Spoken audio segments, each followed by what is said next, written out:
Hello, good morning. કેમ છો આપ સૌ? આઈ હોપ કે તમે બધા મજામાં. વાગ્યા છે 8:45, 8:30 વાગ્યાનો રેડી છું. બસ હું ઓલા ભાઈની વેઇટ કરું છું. શૂટમાં પહોંચવાનું છે એક્ઝેક્ટ 9 વાગ્યા. તો અહીંયા ભેગું થશે બીજી જગ્યાએ. ચકલીનો ડખો થઈ ગયો છે. 2 જણી જો પાજે છે. કીધું હતું ને અહીંયા એનો માળો છે.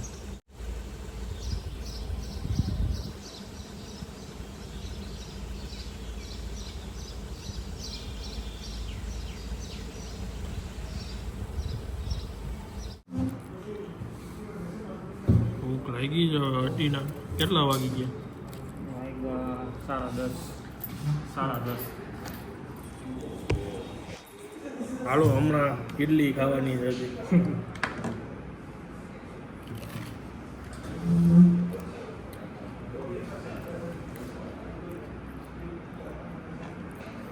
ચીઝ, કોથમીર, કેપ્સિકમ સેન્ડવિચ છે. જો આ સુરતની ફેમસ ડીશ વેફર ચટણી, ફટે ઇડલી, રેગ્યુલર ઇડલી, બેંગ્લોરી બંને ઢોસા અને આ સુરતની કોલેજિયન ભેળ. તમારે શું ટ્રાય કરવું છે? આ આવી ગયું બધું, ડ્રાય જ છે, આ બધું ચાલુ જ છે. હા, આસો પાલવ ક્રોસ રોડ, આ જગ્યા ઉપર અમે આવ્યા હતા ઇન્ડિયન ઇડલીમાં.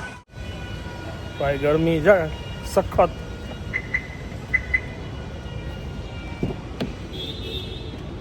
અત્યારે વાગી ગયો છે 9:30 ને રાજકોટમાં પડી છે ફૂલ ગરમી.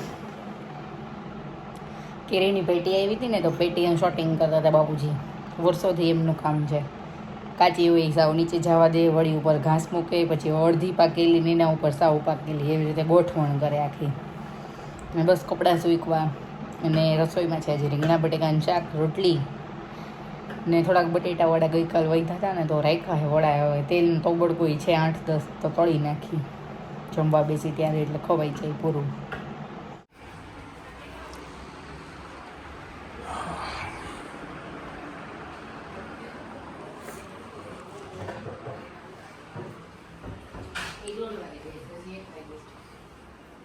હા તો હમણાં હું બોલાવું. આપણે જમી લઈ પછી બેસી તેલ આવી ગયા. નહીં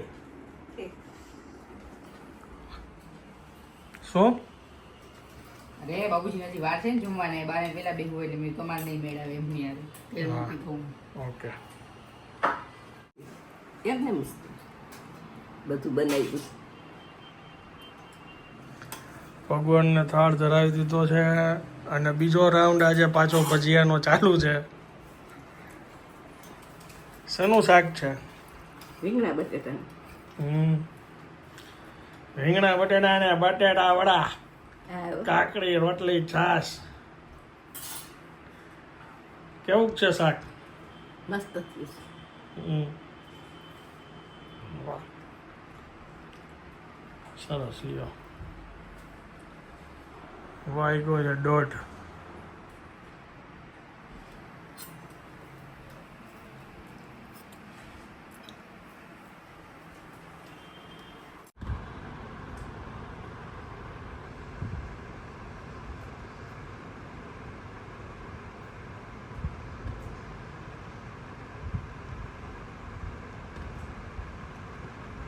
હવે જો બીજી દોરી ખોલવાની ચાલુ કરી.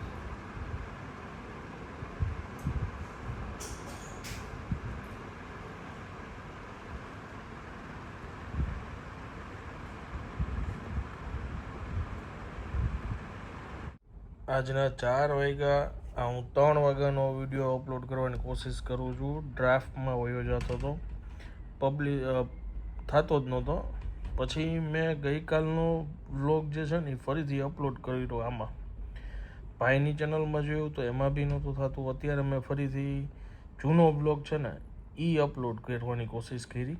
તો અત્યારે જો આ પ્રોસેસિંગ અપ ટુ HD આવે છે ને, અહીં સુધી નહોતું આવતું. એટલે આઈ થિંક આ અપલોડ થઈ જશે. હવે બીજી ચેનલમાં અપલોડ નહોતો થતો, એટલે હવે મને એવું લાગે છે કે વ્લોગની અંદર કાંઈક ખામી હશે, જે હવે મારે ચેક કરવી જોશે. જો આ એકવાર કમ્પ્લીટ બતાવી દે ને થઈ ગયું, એટલે મારે બ્લોગની અંદર એવી શું ભૂલ છે કે અપલોડ જ નથી થવા દે, તો ડ્રાફ્ટમાં જ વયું જાય છે, એ જોવું પડશે. યસ, જો મેં જેમ કીધું તેમ આ અપલોડ થઈ ગયો. અનલિસ્ટેડ છે, હું પબ્લિશ કરું એટલે તમે લોકો જોઈ શકો. હવે આને પહેલાં હું કરી નાખું ડિલીટ.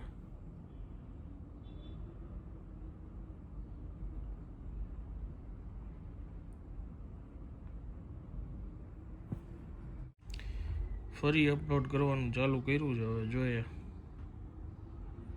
ઘણીવાર કેવું હોય કે કાંઈક ટેકનિકલી ઉપરથી જ ઇસ્યુ હોય, તો મોટાભાઈની ચેનલમાં જોયું તો એમાં બી અટકી જતું હતું.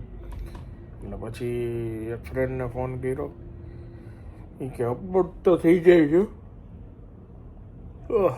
મારા એ કે કાંઈ વાંધો નથી આવતો. એટલે બ્લોગમાં કાંઈ એવી ઇન્ફોર્મેશન નથી, કાંઈ બીજું એવું નથી કે કાંઈ રિસ્ટ્રિક્શન આવી શકે. અત્યારે જો 61 થયું, છતાંય કેમ આવું થાય છે એ નથી સમજાતું. જોઈએ હવે ક્યાં સુધી થાય છે. જો એક સ્ટુડિયો કરીને આવે, એમાં જો આ રીતના આવતું છે. આ અત્યારે આપણે અપલોડ કર્યો 3 મિનિટ થઈને, જો આવી રીતના જ થઈ જતું હતું બ્લેક. હવે આ વયો ગયો છે ડ્રાફ્ટમાં. Delete upload.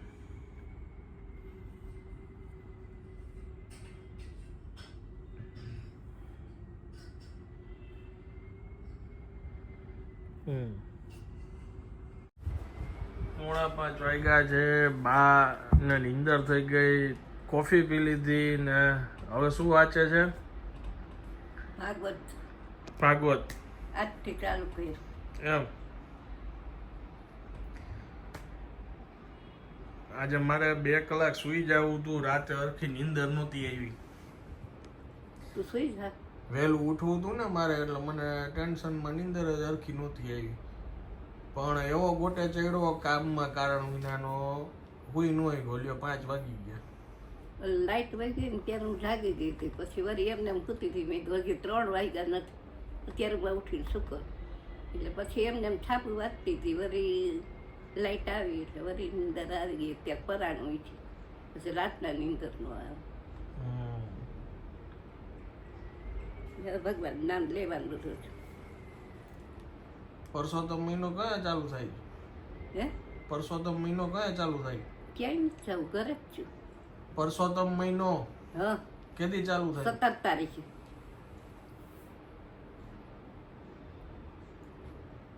ઓકે. વિચાર કરું છું કે રહેવું કે નહીં. નો રહ્યો તો વધુ સારું બા. હવે આપણી તબિયત જોવી પડે ને. આ મોટી બેન એ કીધું, એ કે રહેતી નહીં, કે આ તારે પડી જશે, કે પછી વધુ કાંઈ થાય તો કે છોકરા હેરાન થઈ જાય. હા, એ કાંઈ કરાય નહીં. એ ભગવાન નામ લેજે જેટલું લેવાય એટલું.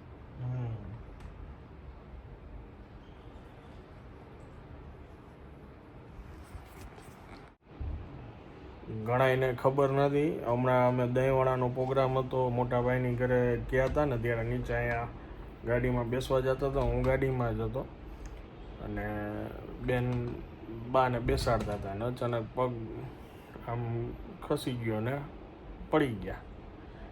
કાંઈ ચિંતા જેવી વાત નહોતી કે આમ વાગ્યું નહીં, આમ નિરાતે પડ્યા. ટૂંકમાં કાંઈ વાગ્યું નહીં એમ. હું તરત પછી બહાર નીકળો, ગાડી સાફ કરવાવાળા અમારા જે ભાઈ નીચે હતા એ આવી ગયા. આમ બે ભેગા થઈને માન ઊભા કર્યા. પછી કાંઈ થયું નહોતું એટલે નિરાતે બેસી ને પછી અમે ગયા હતા ભાઈની ઘરે. એટલે હવે શું છે કે એકલાથી એમને બેલેન્સ નથી રહેતું, એટલે અમારે ધ્યાન રાખવું પડે. લાકડીનો સપોર્ટ એટલે જ કહી કે બને ત્યાં સુધી હું ઘરમાં એમ કહું લાકડી વાપરવી, બેલેન્સ વિખાઈ જાય, એમને હાલતા હાલતા પડી જાય. એટલે હવે આ ઉંમરે એ એક વસ્તુ ધ્યાન રાખવી પડે. એટલે કહે છે કે પડી જાઓ છો તો ધ્યાન રાખવું એમ ખાવામાં. એ અત્યારે વાગી ગયા છે 8 ને હું ને બા બેસી ગયા છીએ જમવા. ગરમ ગરમ ખીચડી, છાશ, દહીં ને ટિંડોરાનો સંભારો. અને અહીંયા ચાલે છે મૂવી.